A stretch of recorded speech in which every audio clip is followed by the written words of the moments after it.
Diode एक power electronic switch है जो बहुत ही बेहतरीन इंजीनियरिंग को काम में लेता है। डायोड सेम टू सेम हमारे घर में लगा हुआ जो ये स्विच है इसी की तरह काम करता है। Same voltage, same frequency, same current. Size में इसका 1/10 होगा और एडवांस इससे बहुत ज्यादा। हमारी पूरी पावर इलेक्ट्रॉनिक्स और ऑटोमेशन इसी स्विच पे टिका हुआ है और हमारे घर में लगे हुए इन्वर्टर का तो मास्टरमाइंड यही होता है। इन दोनों पॉइंट पर हमारे पास में 220 वोल्ट की एसी सप्लाई अवेलेबल है। सिंप्लिसिटी के लिए इस स्विच को हम ऐसा समझ लेते हैं ताकि कनेक्शन बनता हुआ हमें दिख जाए, और है दोनों सेम टू सेम डिट्टो। जैसे ही हम स्विच को ऑन करते हैं तो बिना ज्यादा दिमाग लगाए यह इन दोनों के बीच में कनेक्शन बना देगा और बल्ब जल जाएगा। और जब तक इसको बंद नहीं करेंगे या फिर लाइट ना चली जाए तब तक बल्ब ऑन रहेगा।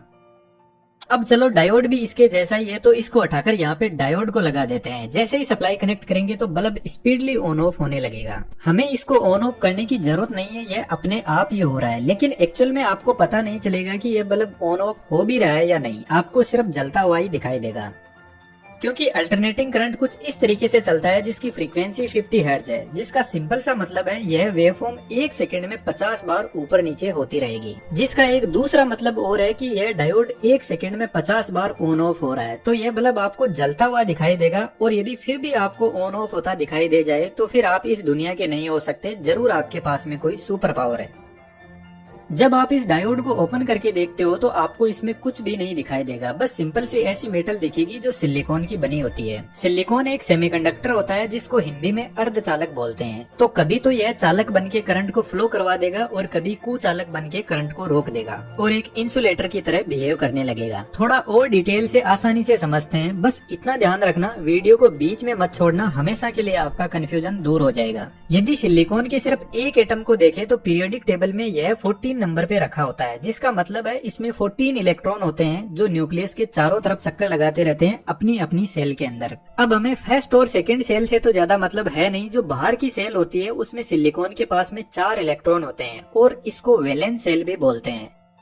अब सिलिकॉन की वैलेंस सेल में टोटल 8 इलेक्ट्रॉन होने चाहिए और है इसके पास में 4। तो या तो यह 4 इलेक्ट्रॉन किसी को दे सकता है या फिर किसी से 4 इलेक्ट्रॉन लेकर अपने आप को स्टेबल कर सकता है, और जब तक यह स्टेबल नहीं होगा तब तक यह भटकता रहेगा। अब यह जो इलेक्ट्रॉन्स का लेन देन होता है इसी से तो करंट का फ्लो होता है, क्योंकि बेसिकली करंट होता क्या है, फ्लो ऑफ इलेक्ट्रॉन्स को ही तो करंट बोलते हैं।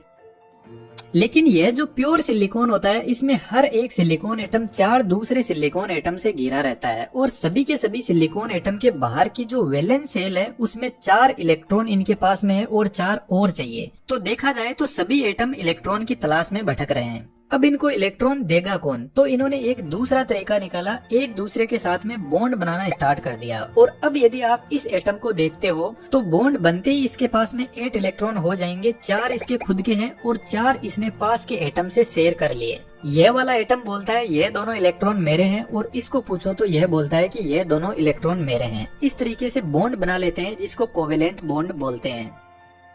अब यहाँ पर सभी के सभी एटम एक दूसरे के साथ में सेट हो गए, फ्री इलेक्ट्रॉन कोई बचा ही नहीं, तो करंट फ्लो होना पॉसिबल ही नहीं है। तो इस कंडीशन में सिलिकॉन नॉन कंडक्टिव बन जाता है, यानी कुचालक होता है और एक इंसुलेटर की तरह बिहेव करेगा। तो इसमें हमें करंट को फ्लो करवाने के लिए सिलिकॉन के अंदर हम कुछ इम्प्योरिटीज को ऐड करते हैं। जैसे सिलिकॉन के कुछ एटम को हटाकर यहाँ पर फॉस्फोरस के एटम्स को ऐड कर देंगे, और फॉस्फोरस की वैलेंस सेल में 5 इलेक्ट्रॉन होते हैं। अब 4 इलेक्ट्रॉन तो सिलिकॉन के साथ में बॉन्ड बना लेंगे और 5वां रह जाएगा फ्री। अब यह जो फ्री इलेक्ट्रॉन है यही करंट फ्लो करवाने के लिए रेस्पॉन्सिबल होता है, क्योंकि यह भी सेट होने के लिए इधर उधर भागता रहेगा, और जब इलेक्ट्रॉन्स का फ्लो होगा तो करंट का फ्लो स्टार्ट हो जाएगा। अब यहाँ पर हमने जो सिलिकॉन के अंदर फॉस्फोरस को ऐड किया है इसको डोपिंग बोलते हैं, जो एन टाइप डोपिंग होती है। और यहाँ पर बहुत सारे फ्री इलेक्ट्रॉन होते हैं, और इलेक्ट्रॉन का चार्ज आपको पता है नेगेटिव होता है, तो एन टाइप साइड नेगेटिव हो जाएगी। अब यह एक मेटल बनकर रेडी हो गई। दूसरे केस में सिलिकॉन के अंदर एल्यूमिनियम को ऐड करते हैं, और एल्यूमिनियम के आउटर सेल के अंदर 3 इलेक्ट्रॉन होते हैं। तो यहाँ पर 3 इलेक्ट्रॉन के साथ में तो सिलिकॉन बॉन्ड बना लेगा, लेकिन एक की जगह खाली रह जाएगी जिसको होल बोलते हैं। अब इस खाली जगह पर इलेक्ट्रॉन आ सकता है, लेकिन हमारे पास में फिलहाल है नहीं।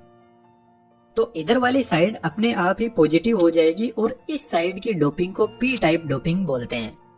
अब यहाँ पर जो पी टाइप और एन टाइप डोपिंग है, इसको जब हम जोड़ देते हैं तो यह बनकर रेडी हो जाता है हमारा पीएन जंक्शन। तो असल में शुरुआत में डायोड के अंदर हमने दो मेटल देखी थी, वह पीएन जंक्शन होता है।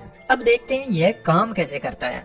जैसे ही हम इन दोनों मेटल को जोड़ेंगे तो बाउंड्री के पास में जो इलेक्ट्रॉन है वह ऐसे ही फ्री घूम रहे थे, और जैसे ही इनको पी टाइप साइड में होल दिखेंगे तो यहाँ पर आकर बैठ जाएंगे, और जैसे ही इलेक्ट्रॉन यहाँ से खाली होंगे तो यहाँ पर होल बन जाएंगे। अब यदि सही से देखो तो इधर वाली साइड पॉजिटिव थी, लेकिन इलेक्ट्रॉन आकर इधर बैठ जाएंगे तो यहाँ पर जो कुछ एटम्स है वह नेगेटिव हो जाएंगे, और इधर वाली साइड से इलेक्ट्रॉन खाली हो गए तो यहाँ पर जो कुछ एटम्स है वह पॉजिटिव बन जाएंगे, और यहाँ पर पॉजिटिव और नेगेटिव मिलकर एक फोर्स जनरेट करते हैं जो अब इलेक्ट्रॉन को एन टाइप से पी साइड में नहीं जाने देते, जो एक बैरियर की तरह काम करता है, और इस बैरियर को डिप्लीशन रीजन बोलते हैं। अब इस पीएन जंक्शन में हम एक बैटरी को कनेक्ट करते हैं, पी टाइप को पॉजिटिव से, एन टाइप को नेगेटिव से। अब कन्वेंशनली और हमें बुक्स में ऐसा पढ़ाया जाता है कि करंट हमेशा पॉजिटिव से नेगेटिव साइड में फ्लो करता है, लेकिन असल में जो इलेक्ट्रॉन्स का फ्लो होता है वह नेगेटिव से पॉजिटिव साइड में होता है। तो नेगेटिव साइड से इलेक्ट्रॉन निकलेंगे और एन टाइप के पास में पहुंचेंगे, और यहाँ पर जो पहले से इलेक्ट्रॉन बैठे हैं उन पर फोर्स लगाएंगे। तो डिप्लीशन लेयर के पास में जो होल बने हुए हैं उनको इलेक्ट्रॉन पहले फिल करेंगे, जिससे डिप्लीशन लेयर की साइज और ज्यादा छोटी हो जाएगी, और इलेक्ट्रॉन आराम से इस डिप्लीशन रीजन को क्रॉस कर जाएंगे और करंट का फ्लो स्टार्ट हो जाएगा। यानी हमारा डायोड फिलहाल ऑन है, जिसको फॉरवर्ड वाइस बोलते हैं,